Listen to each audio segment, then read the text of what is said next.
Améliorer la biologie de l'humain grâce aux sciences et aux technologies, voilà la mission que s'est donnée le transhumanisme.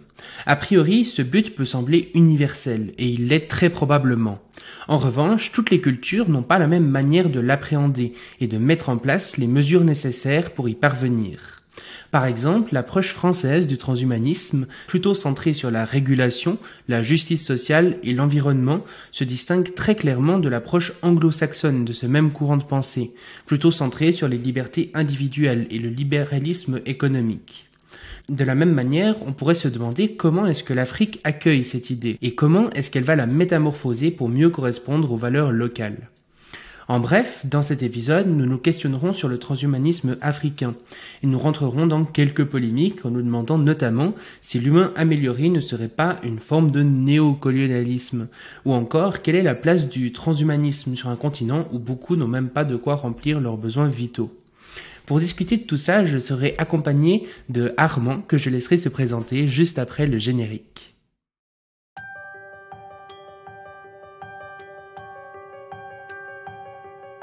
Bienvenue sur le Futurologue Podcast, le podcast pour comprendre les enjeux de demain. Bonjour Armand et bienvenue sur le podcast. Bonjour Shaiman, je suis Armand Getlicher, pour ceux qui ne me connaissent pas. Je suis, au-delà d'être membre de l'association française transhumaniste, je suis d'origine camerounaise. J'ai longtemps travaillé sur des questions du transhumanisme. Depuis 2011, j'ai commencé des recherches à ce sujet-là. Donc j'ai rédigé un mémoire que j'avais défendu en 2014. Bien sûr sur la question des thérapies régénératrices, et j'avais justement consacré au niveau de la première partie de mon travail un chapitre uniquement au transhumanisme. Et plus tard également, j'ai fait une thèse qui me permettait justement d'explorer un peu plus en profondeur une technologie spéciale ou spécifique qui pourrait être rangée comme une technologie qui permettrait justement aujourd'hui d'améliorer certaines capacités humaines, donc biologiques en l'occurrence.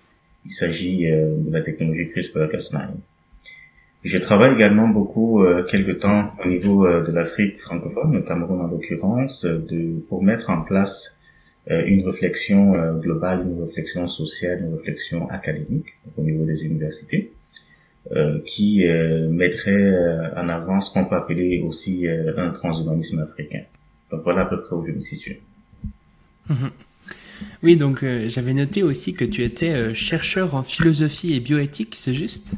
Tout à fait, oui, j'ai fait une thèse en philosophie et aussi je suis spécialisé en bioéthique, mais je travaille aussi sur ces questions-là. J'ai travaillé avec au sein du Centre de recherche interdisciplinaire en bioéthique de l'Université libre de Bruxelles. J'ai également travaillé comme auxiliaire d'enseignement au niveau des programmes de bioéthique de l'Université de Montréal, l'École santé publique de l'Université de Montréal.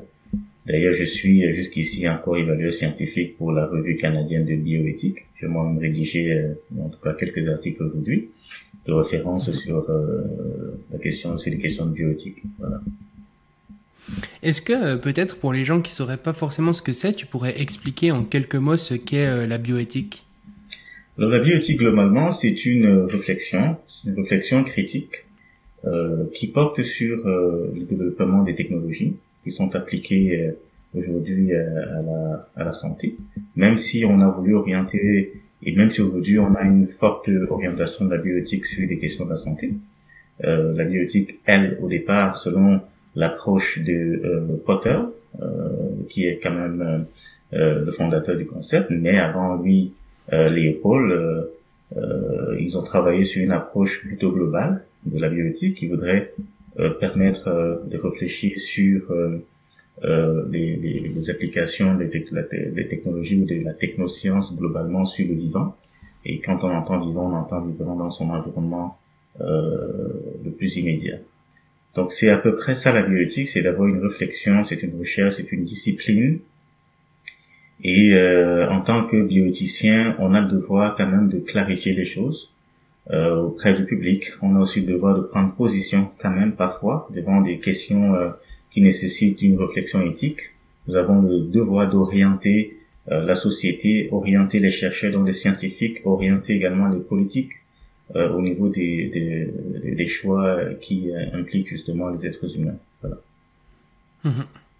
Et puis, tu as aussi écrit un essai. Est-ce que tu pourrais nous en dire plus là-dessus? Alors, j'avais écrit un essai, c'était sur, mais ça date quand même, hein, depuis 2015. C'était en fait un rapport avec les thérapies régénératrices, que j'ai fait cette découverte magnifique. Il y avait aujourd'hui la possibilité scientifique, donc à partir de certaines technologies, donc biotechnologies, qu'il était possible, grâce à certaines thérapies cellulaires, donc, au niveau de l'être humain, même si ça avait déjà été testé au niveau de certains animaux, c'était possible de régénérer certaines cellules et de permettre en tout cas de redonner la santé, ou bien de permettre à des personnes qui sont dans des essais cliniques de bénéficier d'un certain nombre de thérapies tout à fait originales, comme les thérapies cellulaires et les thérapies par des cellules. Bon, après, en une position qui est assez claire, parce que j'estime que des recherches pareilles doivent être encouragées, et tant qu'elles s'orientent vers des préoccupations liées à la santé humaine en l'occurrence, et je pense qu'il faudrait encourager. Bien sûr qu'en tant que bioéthicien, il faut toujours encadrer, mais je pense qu'il faut davantage encourager. Voilà. Et puis également, est-ce que tu pourrais nous en dire un peu plus sur l'univers start-up, etc. J'avais vu que tu as développé quelque chose en Afrique par rapport à ça, justement. Oui, c'est vrai que dans notre vie, je suis entrepreneur. Je travaille beaucoup sur les alliances d'affaires. Je mets beaucoup en place des stratégies pour permettre à des jeunes start-upers, mais aussi à des démarreurs, des personnes qui démarrent en entreprise, de se positionner sur un marché concurrentiel. À cet effet, nous avons une espèce de groupe d'incubation, donc de start-up qui sont vraiment versés dans la technologie.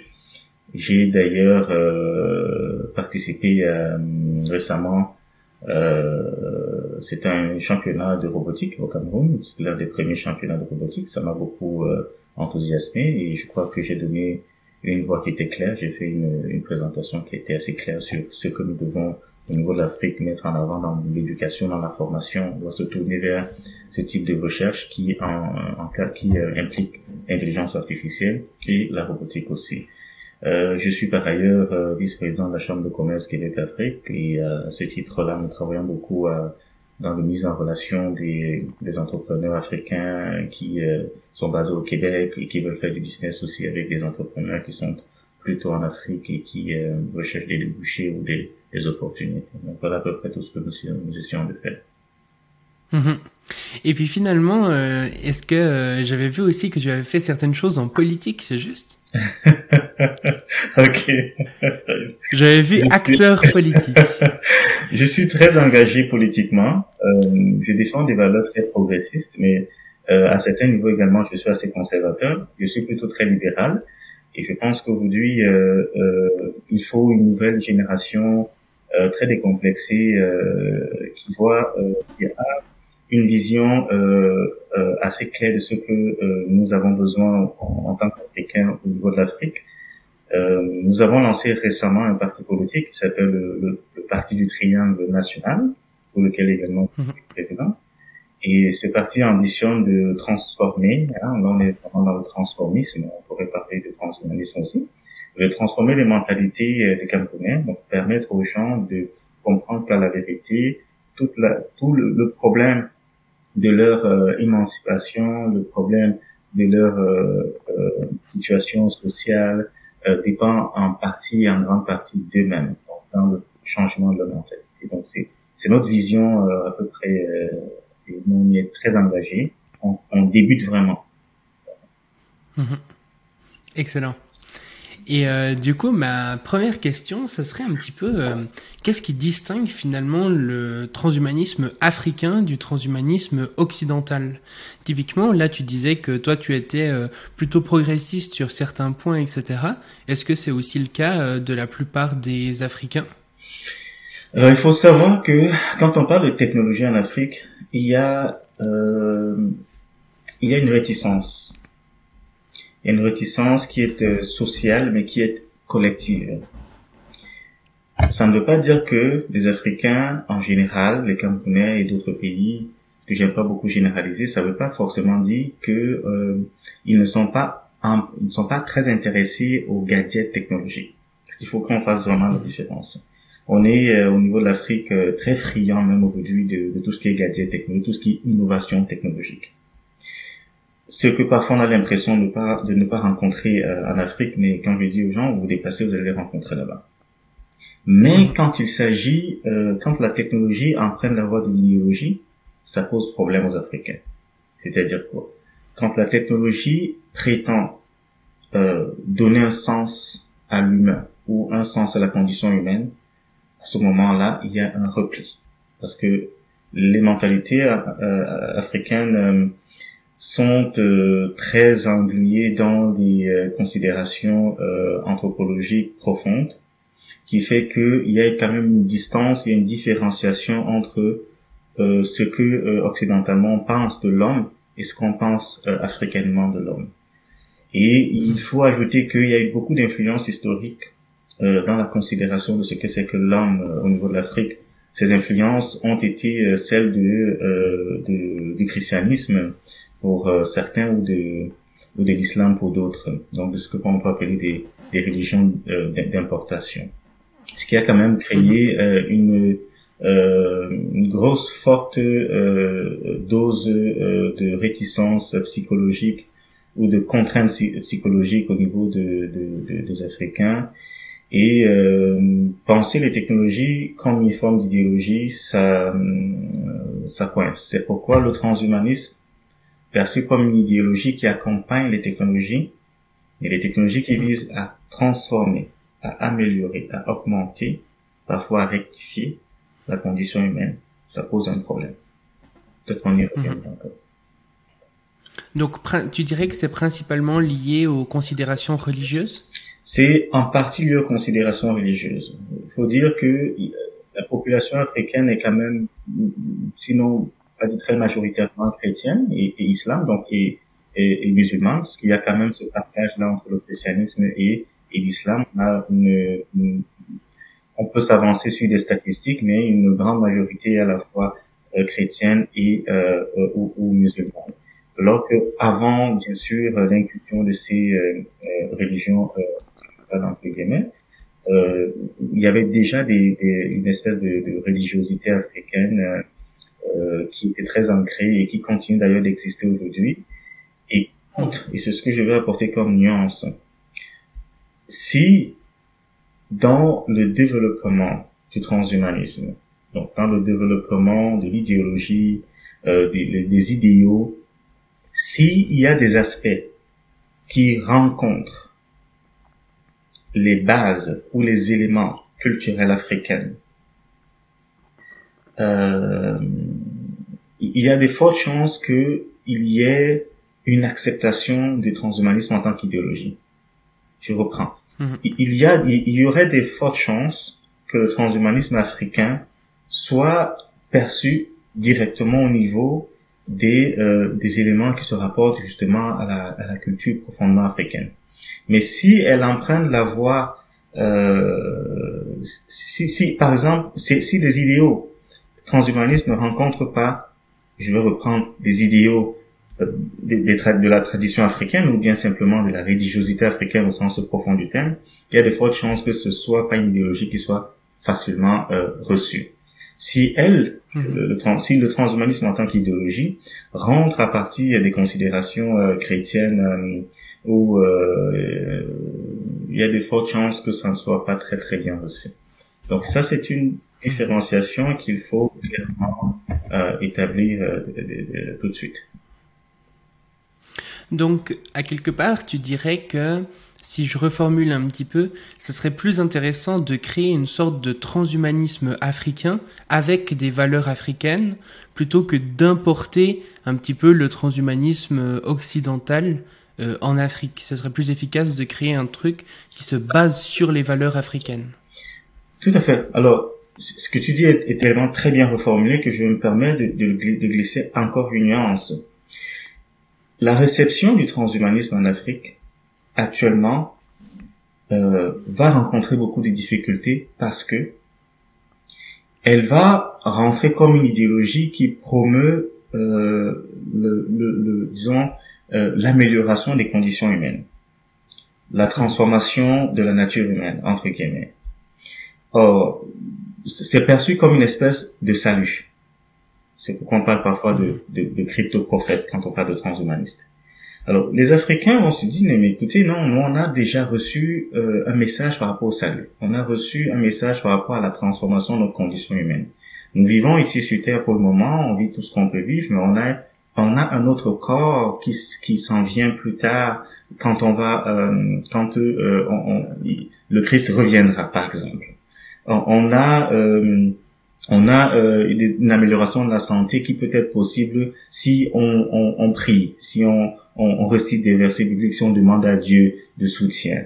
Donc beaucoup de gens ne vont pas intégrer que il peut avoir telle technologie ou telle biotechnologie qui est capable de transformer complètement la vie d'un individu, donc le permettre d'acquérir, par exemple, des compétences nouvelles ou des capacités nouvelles, des biotechnologies qui pourraient permettre, en modification génétique ou bien avec des biopuces ou avec, en tout cas, des prothèses, ne percevront pas cela comme des éléments qui permettent justement, qui devraient, en tout cas, garantir une espèce d'amélioration de leurs conditions.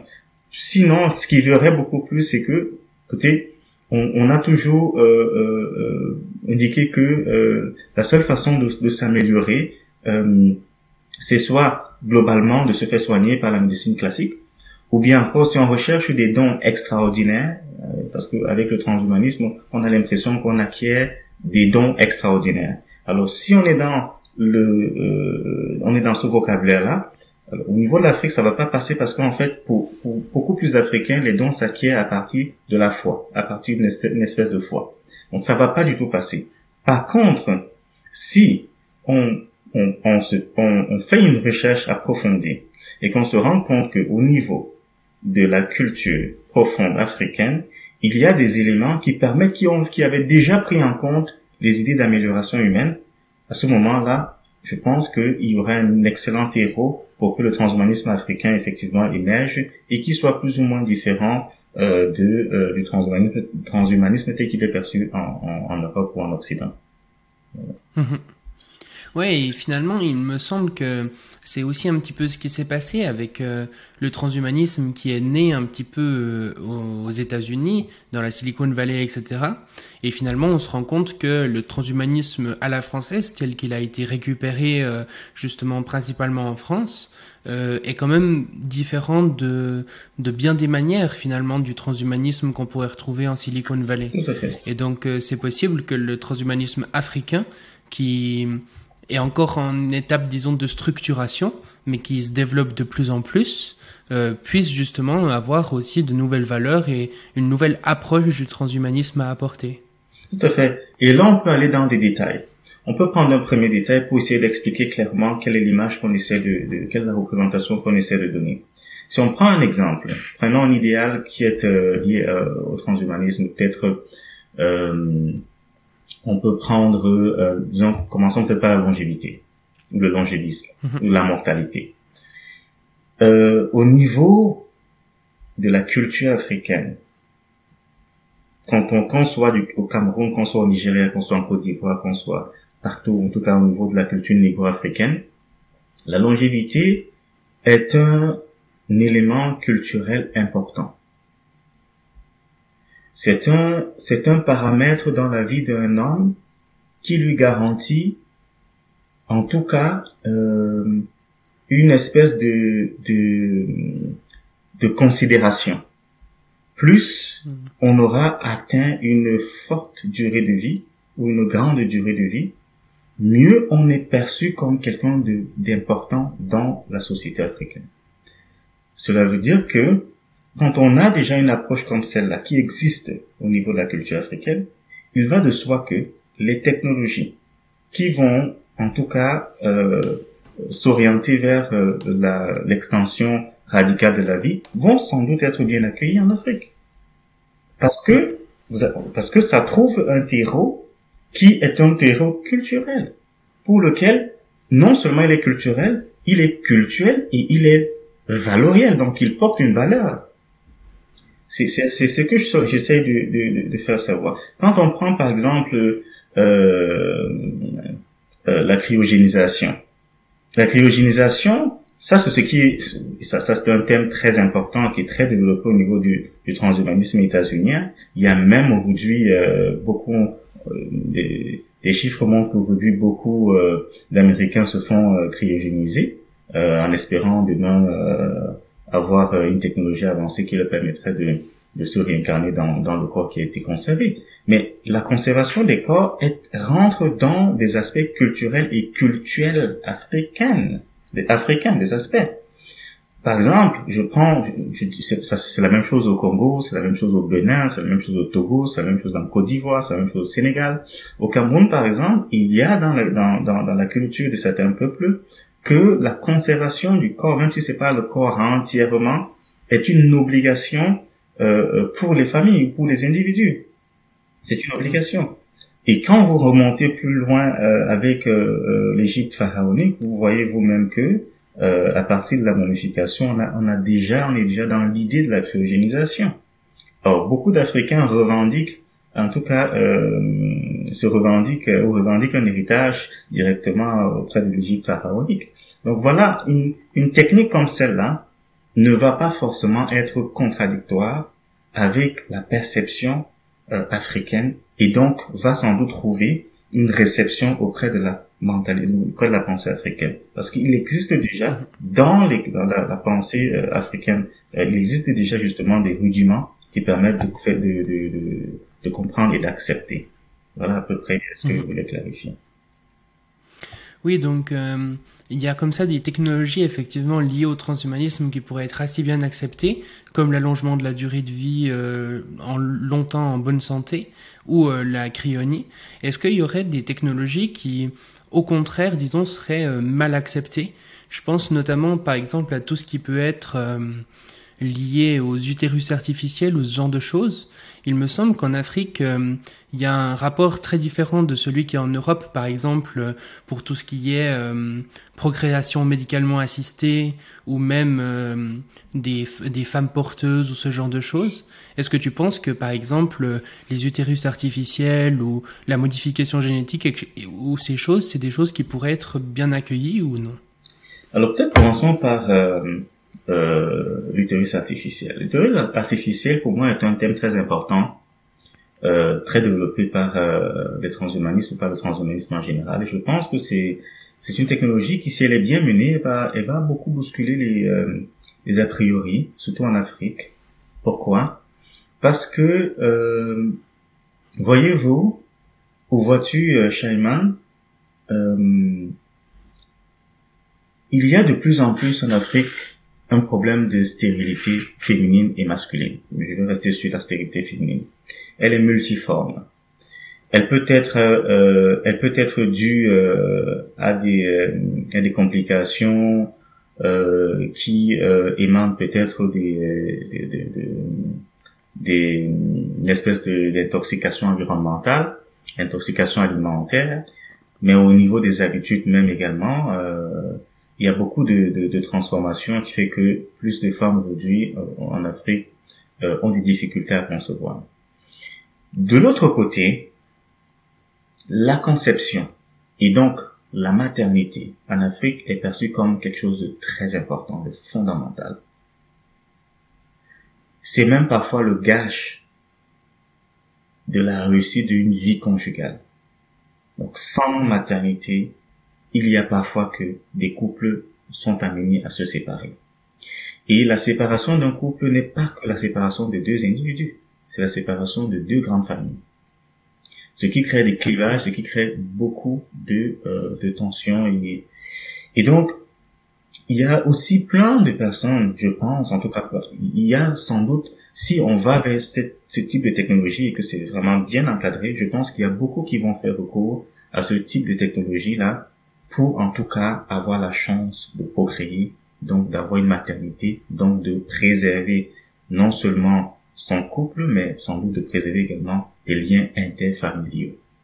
C'est très important. Donc, moi, je pense que les questions d'utérus artificiel, au-delà de l'idéologie, donc au-delà de l'idéologie féministe ou on se dit non, les femmes sont trop maltraitées, le fait de porter un enfant c'est une torture. Ça, ce sont des aspects idéologiques qui s'accompagnent, qui sont très occidentalisés, mais qui accompagnent ce type de technologie là. Et c'est ça qui va poser un problème à la réception de ce type de technologie en Afrique.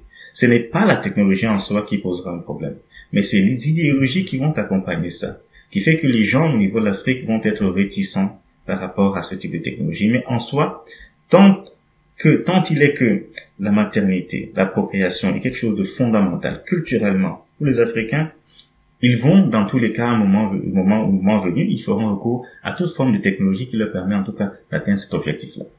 Donc pour moi, l'utérus artificiel est comme aussi un avenir de la procréation en Afrique.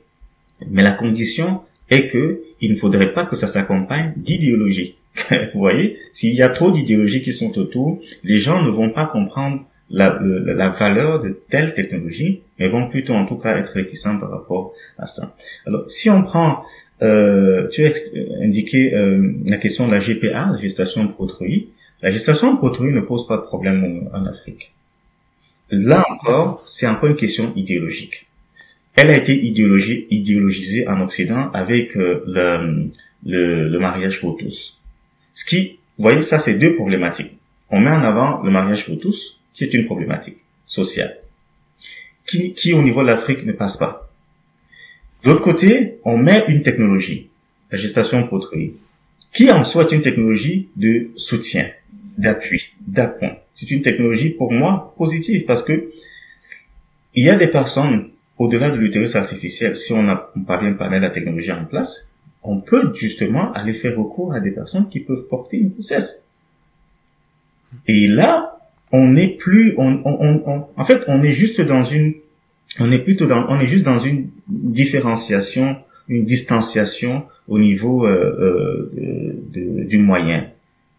Avec la GPA, avec l'utérus artificiel, c'est la même finalité, c'est les moyens qui diffèrent. En Afrique, il y a déjà, par le passé, que cela a existé. La gestation pour autrui n'est pas quelque chose de nouveau. Pourquoi? Parce que il est arrivé dans des familles que un couple n'ayant pas d'enfant, ne pouvant pas faire d'enfant, peut-être parce que la femme est frappée de stérilité, il est arrivé souvent que les familles s'entendent pour permettre c'est vrai que c'est pas la même chose au sens propre du terme, c'est pas vraiment la même chose, mais dans la perception, on n'est pas très éloigné. Il est arrivé que certaines familles proposent, par exemple, la sœur cadette qui va donc jouer le rôle de mère porteuse. Et là, c'est vrai que c'est différent parce que ça ne rentre pas dans le processus de fécondation in vitro, par exemple. Là, c'est vraiment un acte sexuel entre l'homme et la sœur cadette, par exemple, qui va donc, en tout cas, qui vont s'accoupler pour pouvoir donner un enfant, et qui cet enfant-là, lui, simplement va être allaité, matiné, materné par la sœur qui était dans l'épouse de monsieur. Donc, ce sont des pratiques qui existent, qui ont toujours existé. Peut-être aujourd'hui avec la modernisation ou la modernité, on n'entend plus beaucoup, c'est plus bien accepté. Mais la gestation pour autrui n'est pas fondamentalement quelque chose qui est très éloigné de la culture africaine. Mmh. Super intéressant. Ouais, de tout ça, je retiens en tout cas que c'est important, je pense, que justement le transhumanisme africain puisse peut-être reprendre les technologies, mais poser leur propre idéologie dessus. Que justement, c'est que l'Europe ou l'Occident de manière générale ne viennent pas imposer justement l'idéologie qui irait avec ça, parce que ça créerait juste de la réactance, alors que c'est beaucoup plus intéressant justement, comme tu le dis, que les gens puissent s'approprier ces technologies à travers leur idéologie, pour pas non plus que ça soit perçu un peu comme une forme, tu vois, de néocolonialisme, on pourrait dire presque. Tout à fait. Donc, pour se résumer simplement, le transhumanisme africain, il va se nourrir de l'idéologie africaine. Il va se nourrir de la culture africaine. Il va se nourrir de la pensée africaine. Il va se nourrir de l'anthropologie africaine. Si le transhumanisme tel qu'il se déploie en Occident vient avec son lot d'idéologie, il y a des fortes chances que cela n'entre pas cela en tout cas n'entre pas et ne prospère pas au niveau de l'Afrique. Parce que comme j'ai expliqué en amont, il y a déjà des pesanteurs, il y a déjà des facteurs limitants négatifs tels que l'importation de certaines religions, la religion chrétienne, la religion musulmane, qui ont créé au niveau de la psychologie sociale collective africaine une espèce de réticence par rapport à un certain nombre d'innovations ou de développement. Voilà. Et d'ailleurs, par rapport justement à cette vision africaine du transhumaniste, j'avais vu que tu avais publié un article sur un mythe africain qui est le Mvet, et je trouvais ça très intéressant justement de voir finalement que un mythe, disons, ancestral pouvait porter des idées transhumanistes en Afrique. Tout à fait. Est-ce que tu pourrais justement développer qu'est-ce que le Mvet pour ceux qui connaissent pas du tout, et puis pourquoi c'est intéressant par rapport à notre discussion? Alors le Mvet, c'est un élément de la culture, mais c'est aussi un élément cultuel qu'on retrouve chez des peuples qui vivent au sud, au centre du Cameroun, qui vivent également au Gabon et en Guinée équatoriale. Donc c'est vraiment un peuple qui s'appelle le peuple Etan, Fang-Beti. Et le Mvet, c'est une épopée, c'est un récit imaginaire, mais qui a la particularité de retracer en fait une espèce d'histoire existentielle d'un peuple. Donc, dans l'épopée du Mvet, il y a une séquence, il y a un moment qui est très pertinent, et c'est ce moment-là que j'ai voulu ressortir, recentrer, pour indiquer qu'ici, il y a les éléments, il y a une idée d'une espèce de transhumanisme profondément africain. C'est l'histoire donc de deux peuples, disons de deux communautés d'un même peuple. Et d'un côté, une communauté au nord, d'un autre côté, une communauté au sud. La communauté nordique avait développé des capacités extraordinaires pour aller en guerre. C'était reconnu comme vraiment un peuple guerrier. Et dans le récit, on lit très clairement que il y en avait certains de ces guerriers-là qui étaient en fait transmués, qui étaient mus par une espèce d'alliage à la fois corporel, charnel et matériel, donc métallique. Ce qui nous rapproche quand même un peu de tout ce qu'on a voulu comme prothèse d'augmentation des capacités physiques. Donc cette épopée-là, qui raconte cette histoire-là, et qui montre effectivement que grâce à une technologie qui permettait à ces guerriers-là de se transmuer, d'avoir la capacité de s'allier à un métal, au métallique, pour avoir justement une capacité de résistance par rapport à leur action guerrière, cela m'a fait rapprocher rapidement, justement, aussi au récit de science-fiction. Parce qu'il faut que ça soit clair. Le transhumanisme occidental s'inspire, ou s'est inspiré, en tout cas, comme pour source aussi la science-fiction. Et quand on parle de science-fiction, on voit tout ce type de films-là, Robocop et consorts, où on voit effectivement cette image-là, cette représentation d'un homme mi-chair, mais également mi-métallique, mi-robot. Et c'est la science-fiction qui a plus ou moins inspiré les prothèses bioniques. C'est donc en découvrant cela au niveau du Mvet que je réalise que il existe bien cette appréhension, cette approche-là, qui ferait que au niveau de l'Afrique, on avait déjà une idée que l'être humain soit capable d'être allié à autre chose que le biologique, à autre chose que la chair. Et ça me conforte dans l'hypothèse que l'être humain est totalement, ou la nature humaine est tout autre chose que ce qu'on a jusqu'ici, en tout cas, découvert. Et que la nature humaine peut ce que nous ne savons peut-être pas encore jusqu'ici. J'en suis convaincu. Donc ça, après ça, le VET, pour moi, le VET, c'est parce que c'est quelque chose d'important au niveau de la culture de certains peuples en Afrique. J'ai voulu rapprocher ça à la science-fiction, qui est quand même l'une des sources importantes aussi du transhumanisme, en indiquant que les épopées comme celle-là, qui sont des épopées aussi mythologiques, ou mythiques plutôt, pourraient également être considérées comme des outils, comme des sources qui permettent en tout cas de définir, de structurer une idéologie qui accompagnerait cette fois-ci un transhumanisme africain. Voilà. Et est-ce que dans le MVET, justement, cette forme de transhumanisme est présentée comme étant plutôt positive ou négative? Parce que, tu vois, dans ce que tu me dis, par exemple, la science-fiction en Occident, c'est vrai qu'il y a souvent du transhumanisme, mais ce transhumanisme est souvent vu un petit peu comme le méchant du film, c'est souvent celui qui veut vivre jusqu'à la fin et ne pas mourir, qui accepte pas la mort. Cette personne, c'est souvent le méchant à quelque part.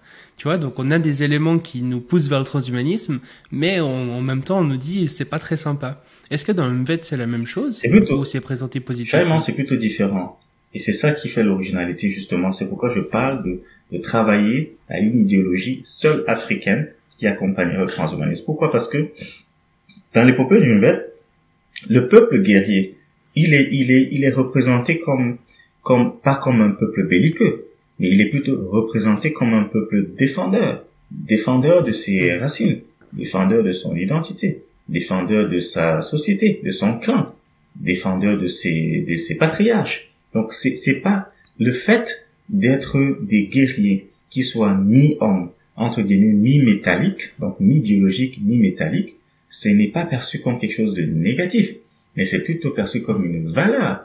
Et dans le VET, il est dit que il n'y a que ce peuple-là qui détenait justement le secret de cette transmutation-là, de cette transformation-là. Et ça, c'est très original encore, parce que c'est eux qui détenaient justement le secret de ce passage, ou bien de cet alliage-là. Donc, c'est pas perçu comme quelque chose de négatif fondamentalement, puisque c'est seulement à dessein de défendre une espèce d'enclos, une espèce d'identité, une espèce de territorialité. Ouais, je trouve ça très intéressant que justement les récits transhumanistes positifs sont assez rares. Donc je trouve ça vraiment cool que typiquement un récit transhumaniste africain positif puisse exister et en plus que ce soit vraiment ancré dans la culture de certains peuples. Je trouve ça vraiment plutôt pas mal.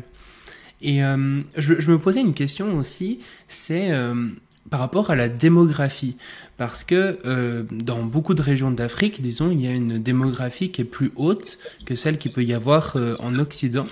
Et je me demandais si le transhumanisme, tu penses que ça pourrait en partie contribuer à changer ça, dans le sens qu'on voit par exemple que il y a une corrélation entre l'espérance de vie et puis le nombre d'enfants. Donc par exemple, est-ce que augmenter radicalement la durée de vie de certaines personnes en Afrique pourrait contribuer à diminuer la démographie en Afrique, ou qu'est-ce que tu penses de ça? Est-ce que le transhumanisme pourrait influencer la démographie? De manière générale, le fait que les gens vivent plus longtemps, ou le fait que les gens ont l'idée qu'ils sont capables de vivre plus longtemps, leur permet également ou leur donne également de n'être pas très pressés sur la manière dont ils veulent se lancer dans la maternité. Je veux dire quoi? Je veux dire par exemple que si à un certain moment ou une femme réalise que à 40 ans elle ne sera pas ménopausée, à 45 ans elle n'aura pas de complications qui lui permettent d'avoir des enfants. Moi, je parie que beaucoup de femmes en Afrique vont attendre à peu près cet âge-là, 40-45 ans, pour pouvoir faire un enfant. Si, par exemple, il y a des technologies qui permettent de les maintenir davantage assez fraîches, assez bien portantes, plutôt jeunes, donc des technologies juvénilisantes, il va de soi que beaucoup vont se consacrer à plein d'autres choses plutôt que à faire des enfants. Il faut savoir que dans les décennies antérieures, les femmes africaines faisaient plus d'enfants par rapport à la façon dont on s'était perçu au niveau social et au niveau culturel. Donc on a toujours estimé que l'homme était justement le chef de la famille. Il était censé sortir, aller chercher à manger pour les enfants, et la femme était censée, en tout cas, s'occuper de tout ce que monsieur rapportait à la maison et faire en sorte que tout le monde mange bien. Et à ce moment-là, comprenez bien qu'elle n'avait pas beaucoup plus d'ambition que, en tout cas, de faire ce job-là. Aujourd'hui, les choses ont beaucoup changé. Au niveau de l'Afrique, c'est plus la même chose. Les femmes, comme les hommes, vont travailler. Chacun cherche sa pitance et donc il y en a quand même qui, en certains moments, ont besoin de repousser en tout cas leur maternité, bien que ce soit très difficile. Donc, s'il y a des technologies qui garantissent que, à un certain moment, on est capable de le faire, toujours des enfants, par exemple, il y a des technologies qui permettent de bien conserver les ovocytes et que ces ovocytes-là puissent être demain réutilisés pour faire des enfants à partir de fécondation médicalement assistée, donc des FIV. Beaucoup vont également se tourner vers ces approches-là.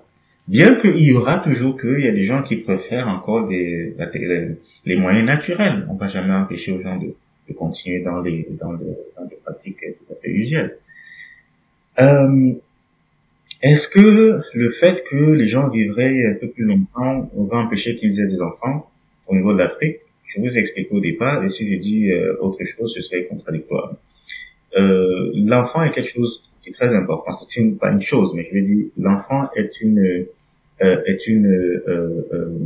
présence, est un élément qui est fondamental dans la vie des Africains. Je ne pense pas, et ça je le dis dans une forme de prospective, je ne pense pas que, bien que les Africains, ou bien qu'il y ait des technologies qui permettent de vivre plus longtemps, que les Africains, que cela soit un facteur de dénatalité au niveau de l'Afrique. Tout au contraire, je veux même aller croire que ça pourrait devenir plutôt un facteur davantage de natalité. Parce que si on a des technologies qui permettent in fine de non seulement de garantir la santé pendant la grossesse, ou bien, d'autre part, des technologies qui vous permettent d'éviter un certain nombre de risques, mais d'avoir le même résultat, écoutez, les gens vont préférer à la fois des moyens naturels, ou bien à la fois des moyens améliorés ou augmentés. Donc, je suis je ne pense pas. Par contre, en Occident, oui, la durée, l'extension de la durée de vie est un facteur de dénatalité, va être un facteur de dénatalité à ne pas négliger. Et ça va être un danger aussi pour les sociétés occidentales. Parce qu'on voit déjà que, loin de ce type de ces formes de technologie, seulement si on se base sur l'hygiène, l'alimentation et la santé aujourd'hui, donc la médecine aujourd'hui, écoutez, beaucoup de gens vivent un peu plus longtemps. L'espérance de vie a s'est beaucoup plus améliorée. Et d'autre part, il y a pas eu beaucoup plus d'enfants. Donc il y a plutôt une dénatalité, que ce soit au Canada, que ce soit en France, que ce soit en Angleterre, que ce soit en Allemagne. Vous le constatez. C'est déjà d'abord une politique aussi. Et c'est une politique qui s'enracine dans une culture. En Afrique, il y a une culture de l'enfant. Et il y a une politique qui accompagne ça. Par exemple, l'avortement est quelque chose qui est parfois puni dans certains pays. Au Cameroun, c'est puni. C'est-à-dire qu'aucun médecin ne peut se prévaloir de faire avorter quelqu'un volontairement. C'est puni. Donc, ça dépend aussi des politiques. Donc, au niveau de l'Europe, la plupart des pays ont légalisé l'IVG, qui n'est pas le cas. Donc, au niveau des politiques, il faut aller chercher des nuances. Au niveau culturel, il faut aller chercher des nuances. Je pense pas que les choses vont être les mêmes. Et pourquoi tu dis justement, par exemple, que le fait d'étendre radicalement la durée de vie, ça pourrait être un facteur de dénatalité en Europe plus qu'en Afrique?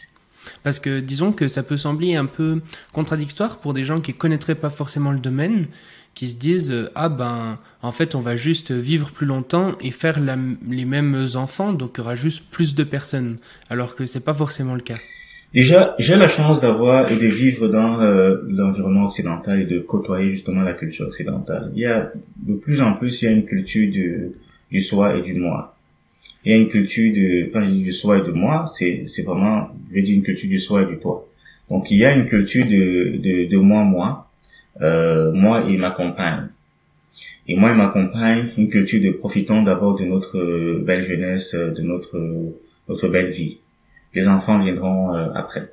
Donc il y a une espèce, et même au niveau de l'organisation politique, de l'organisation sociale. Quand vous prenez un pays comme la Belgique, vous savez, lorsque vous avez l'idée que en faisant un enfant avec une femme, et que demain, par exemple, c'est votre compagne, vous vous êtes marié, mais vous êtes appelé à vous séparer, et que toute votre vie, vous allez être tenu de payer une allocation à la femme parce que vous avez fait un enfant, beaucoup d'hommes vont réfléchir par 2 fois et par 2 tours avant de se lancer. Vous voyez que la politique du système social occidental fait que il y a déjà une pesanteur, il y a déjà une réticence. Les gens se mettent en couple pour profiter mutuellement de l'un de l'autre, mais quand il s'agit de faire un enfant, ça implique des conditions. Et il faut réfléchir par 2 fois.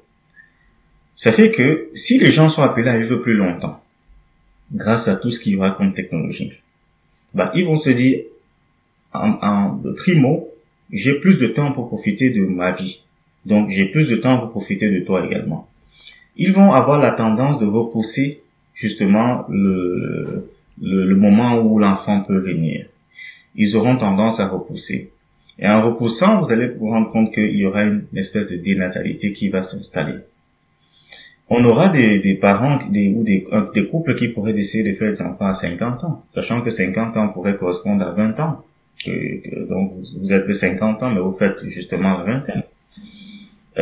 Voyez-vous que entre 20 ans et 50 ans, donc on a à peu près 30 ans, si vous faisiez des enfants à 20 ans et que vous décidez de les faire maintenant à 30 ans, à 50 ans, il y a 30 ans de dénatalité. En tout cas, il y a 30 ans d'absence de natalité.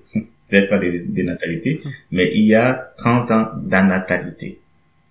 Et ces 30 ans d'anatalité-là, vous pouvez imaginer qu'est-ce que ça peut représenter du point de vue de la démographie.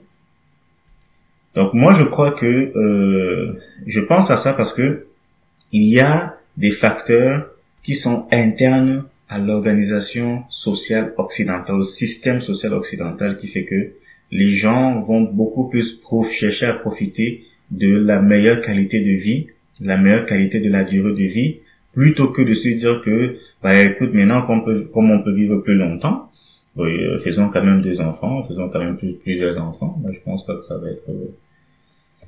C'est ce que je pense, hein, c'est un avis, il ne repose pas sur une statistique particulière, mais c'est une prévision, c'est ce que j'observe à partir de mon expérience, de mon vécu en Occident. Mmh. Et je me demandais, ça pour le coup je suis vraiment pas sûr, c'est un questionnement que j'ai, c'est par rapport par exemple au système de retraite qu'il peut y avoir dans différents pays africains.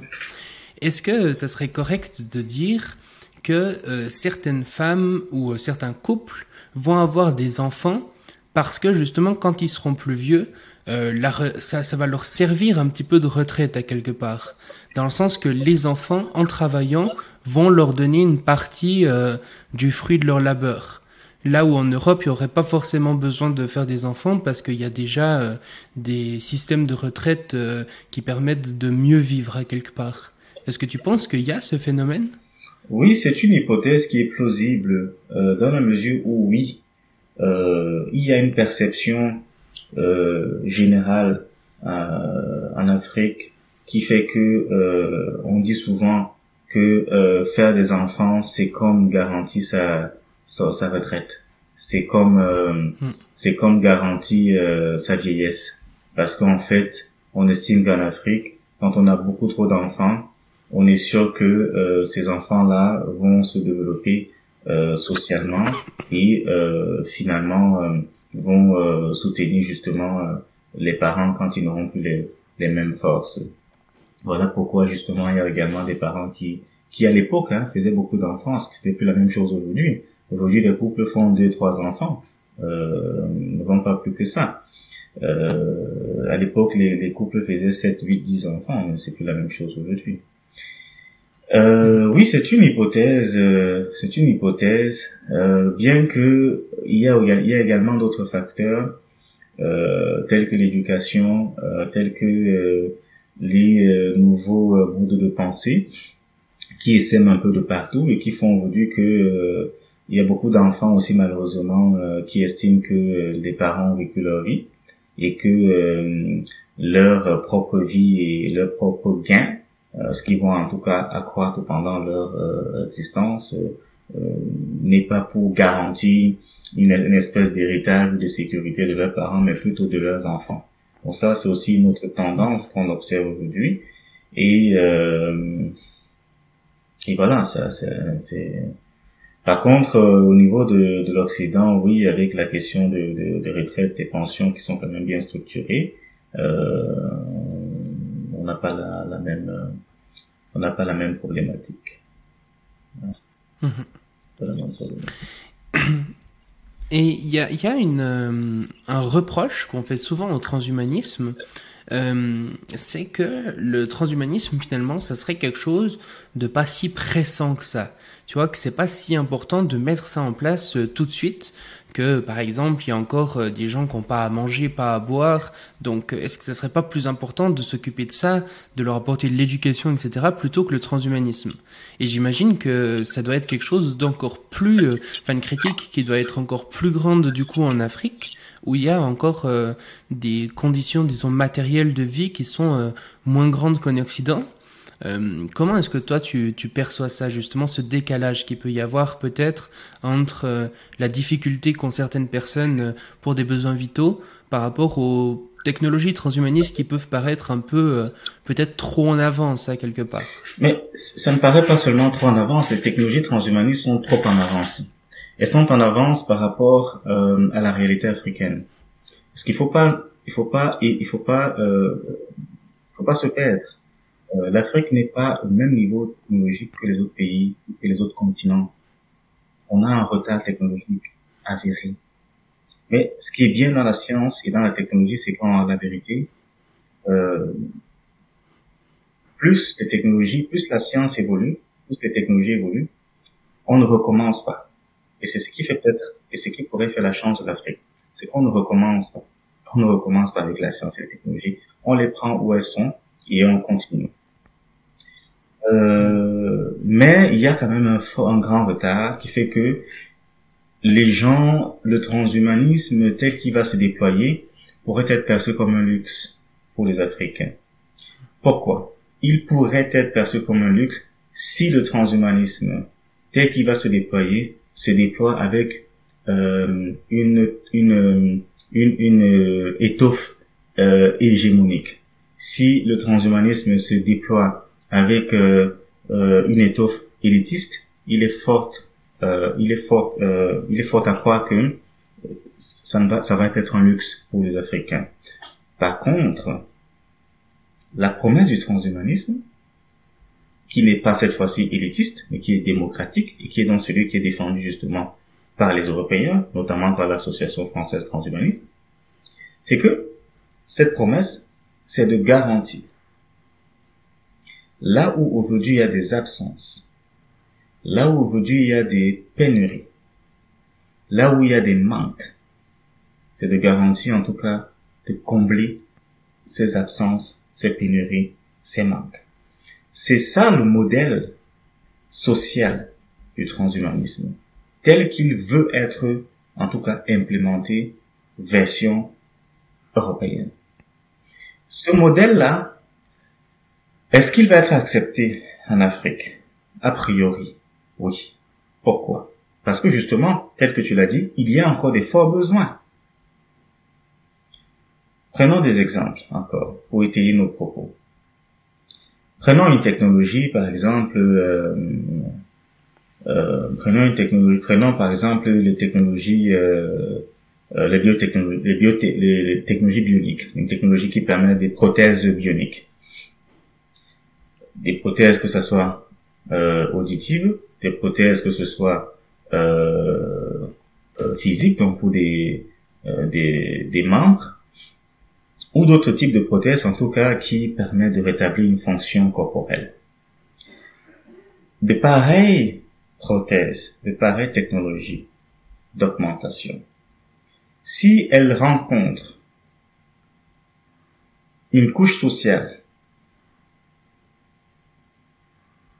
qui est dans le besoin, cette couche sociale au niveau de l'Afrique va l'adapter, va l'adopter, parce qu'il y a un besoin.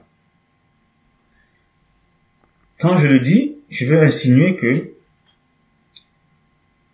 au niveau de l'Afrique, il y a souvent les handicaps ne viennent pas seulement à la naissance à cause des absences ou de l'absence de vaccins ou de l'absence de suivi au niveau des politiques de vaccins. Mais les handicaps viennent aussi beaucoup à cause des accidents. Les accidents, pourquoi il y en a? Il y a des accidents au travail parce que beaucoup d'entreprises ne mettent pas en place des mesures de protection des travailleurs. Il y a beaucoup de négligence. Et les accidents viennent de quoi? De ce qu'on consomme. Beaucoup trop de produits entrent en Afrique ne sont pas véritablement contrôlés comme ceux qui rentrent en Europe ou ceux qui rentrent au Canada ou en Amérique, aux États-Unis ou en Chine.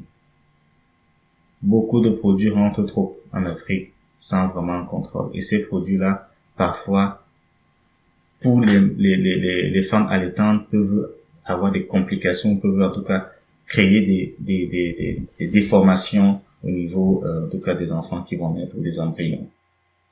Il y a des accidents de route. L'Afrique a encore un problème, c'est qu'il n'y a pas beaucoup d'infrastructures routières. Vous voyez des autoroutes comme on les a aux États-Unis. Vous allez les rencontrer à Douala, à Yaoundé. Vous allez rencontrer des autoroutes qui sont pas d'autoroutes. C'est pas vraiment, on n'appelle pas, ce sont des pistes en fait. Ce qui expose des risques d'accident. Donc vous allez vous rendre compte ou tu te rendras compte que il y a beaucoup trop de gens qui vont d'une manière ou d'une autre être amputés. Ils sont parfois aussi amputés parce que au niveau du plateau technique des hôpitaux, il manque parfois des compétences, il manque parfois un bon plateau technique. Généralement, quand vous arrivez dans nos hôpitaux et que vous avez un accident, si par exemple vous avez une cheville broyée, alors, dans 75% des cas, on ne va pas aller chercher loin pour trouver une possibilité de soigner votre fracture et tout ça. On va sans doute, par la facilité, proposer une coupure,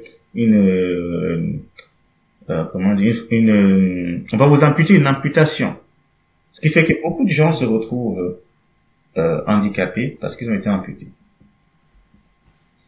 Alors, si on a des technologies qui permettent donc des prothèses et que ces prothèses-là sont à un coût qui rencontre justement le besoin de ces personnes-là, ça va de soi que les gens vont acquérir. Et si on a des prothèses qui coûtent plus cher que un simple traitement de paludisme, comprenez que les gens vont préférer acheter des médicaments pour le paludisme plutôt que d'acheter une prothèse, un implant cochléaire ou bien, je ne sais pas, une prothèse cardiaque ou bien une prothèse pour les gens. Voilà, ça peut être ça.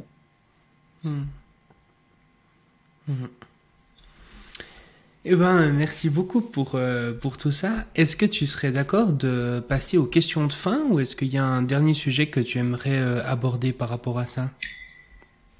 A priori, je n'ai pas étant donné qu'on prépare un colloque qui aura lieu dans peu. Donc, on aura l'occasion justement de revenir sur certains autres aspects. Moi, je serais aise d'aller vers les questions de fin. Super. Alors, du coup, première question de fin, c'est des questions plus générales que ce dont on a pu parler aujourd'hui. C'est vraiment de façon générale, quand tu penses à l'avenir, est-ce que tu penses que l'avenir sera mieux ou pire qu'aujourd'hui? Est-ce que tu es plutôt optimiste ou pessimiste par rapport à l'avenir? C'est une question qui paraît générale, mais qui est très importante. Je pense que chaque individu sur la planète devrait se poser cette question aujourd'hui. Quel est le type d'avenir que nous voulons? Au-delà de percevoir le type d'avenir qui sera, quel est le type d'avenir que nous voulons? C'est là que je vais essayer de répondre.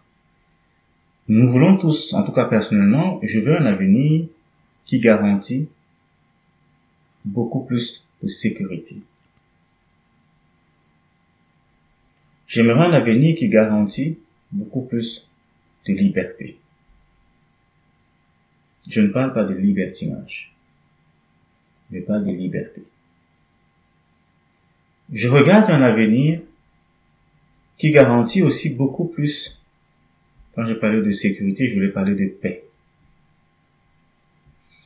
Mais ce que j'observe aujourd'hui me confond dans une espèce de pessimisme.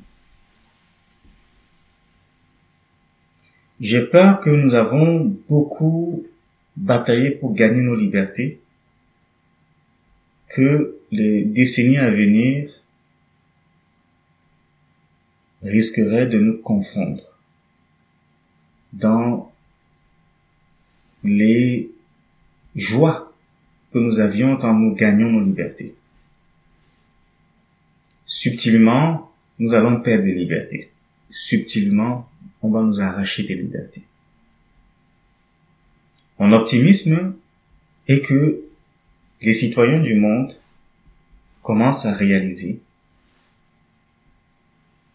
quel est justement le rôle qu'ils doivent jouer pour le type d'avenir qu'ils doivent construire. Ce n'est pas d'autres personnes qui vont construire nos avenirs. Il y aura des avenirs, il n'y aura pas un seul avenir. Et ces avenirs-là, il faudrait que les citoyens s'impliquent pour les construire. Sinon, il y a de fortes chances que les gens soient déçus. Il y a beaucoup trop de promesses. Le transhumanisme est une promesse. C'est une promesse de croissance. C'est une promesse de liberté. C'est une promesse de salut, entre guillemets, au sens biblique du terme. Mais il y a beaucoup trop de risques aussi si les individus ne prennent pas leurs propres responsabilités. C'est ce que je voulais dire à ce propos. Et justement, quand tu parles du futur, si tu devais t'imaginer un futur idyllique, un futur idéal, une utopie, concrètement, elle ressemblerait à quoi? Moi, je rêve d'un futur où il n'y a plus de barrières. Je rêve d'un futur où il n'y a plus de différences. Je rêve d'un futur où, à la vérité, je n'ai pas l'impression que moi, qui se retrouve en Chine, ou au Cambodge, ou en Inde, ou au Canada, ou en France, ou au Kenya, ou en Afrique du Sud, ou au Cameroun, ou au Maroc, ou en Égypte. J'ai le sentiment d'être chez moi. Je travaille, je vois un futur où la terre n'appartient plus à personne, où il n'y a plus l'expression étranger n'existe plus. L'expression étranger. Non, c'est un étranger. Non, vous êtes des étrangers. Je vois un futur où ça n'existe plus, cette expression-là. Je vois des citoyens du monde, des citoyens de la terre. Je vois des personnes, je vois des êtres humains. Je vois également de l'abondance. Je vois de l'abondance. Je ne vois pas un contrôle absolu. Je ne vois pas un contrôle absolu. Je vois un monde où les gens ont appris eux-mêmes à savoir ce qui est bien. Si chaque individu sur cette terre apprend à connaître et à reconnaître ce qui est bien, nous n'avons pas et nous n'aurons pas besoin de contrôle. Nous n'aurons pas besoin de discipline Nous n'aurons pas besoin de système pour régulariser, pour discipliner les gens, pour orienter les gens, pour caser les gens. Un individu qui connaît ce que c'est que le bien, écoutez, rencontre l'autre. Et avec l'autre, en fait, ce qu'il forme, à la vérité, ce n'est qu'une communauté de bien. Il n'y a plus de différence. C'est ce type de monde-là que je vois. Je vois ce monde-là qui soit unifié, qui soit un monde unique, qui soit en fait un système monde, mais dans lequel les gens ont acquis, les gens ont compris, les gens reconnaissent, les gens pratiquent la vertu et le bien.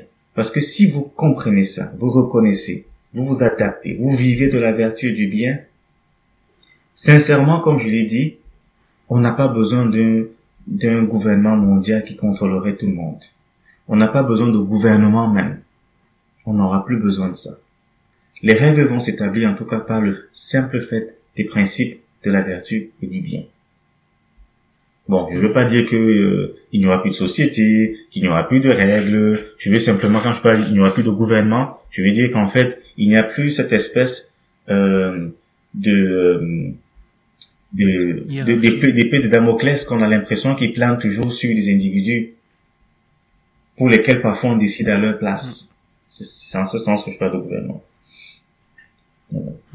Mais si ce que je dois dire, la seule chose, c'est ce qu'il faut retenir par rapport au type de monde, au futur que je recherche, que je veux, c'est un futur où la notion d'étranger aura disparu. Voilà. Excellent. Écoute, pour la dernière question, j'aimerais te demander si tu étais sur une grande scène comme ça, et que tu avais l'humanité entière face à toi. Toute l'humanité était là pour t'écouter, toi t'avais un micro dans la main, et tu devais leur faire un discours de 2 minutes. Qu'est-ce que tu pourrais leur dire? Mais ce serait difficile, parce que ce n'est pas le cas. Mais le message le plus profond que je porte en moi, et que j'aimerais que chaque être humain prenne la peine un moment de méditer à ce sujet, c'est le message de l'amour. J'ai parlé précédemment des vertus et des biens.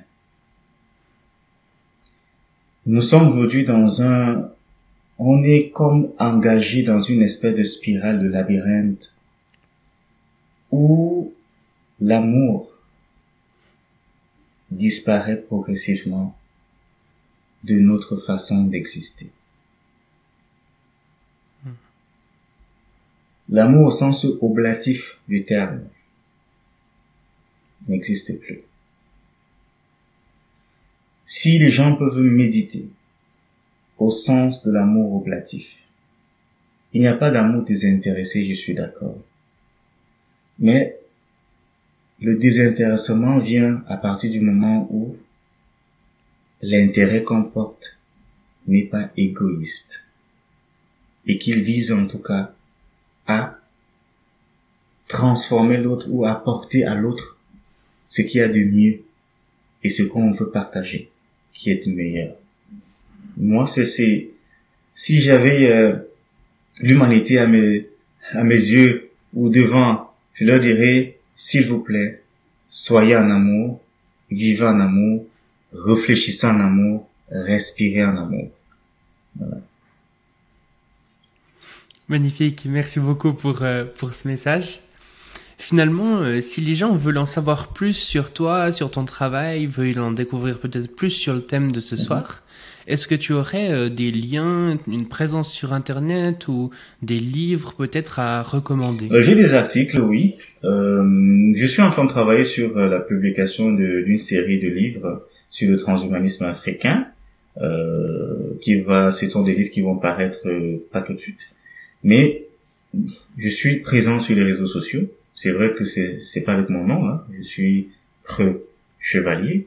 C'est avec ça qu'ils peuvent me retrouver sur Facebook. On peut échanger. Je suis très instantané. Je suis très connecté. Comme j'aime souvent dire aux gens, aujourd'hui, restez tout le monde. On ne peut plus se déconnecter.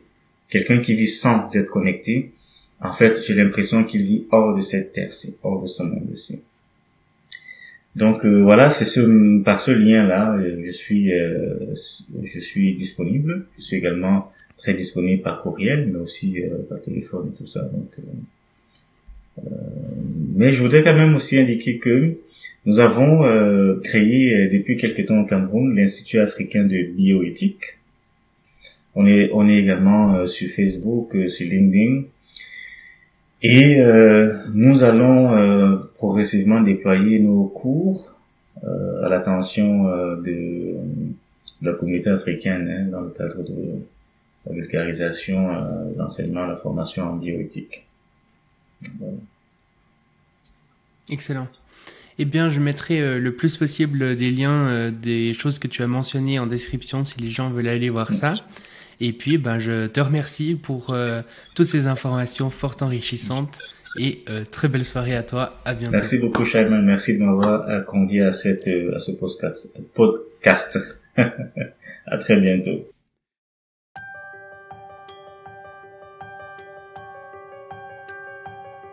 Merci d'avoir écouté le Futurologue Podcast, le podcast pour comprendre les enjeux de demain.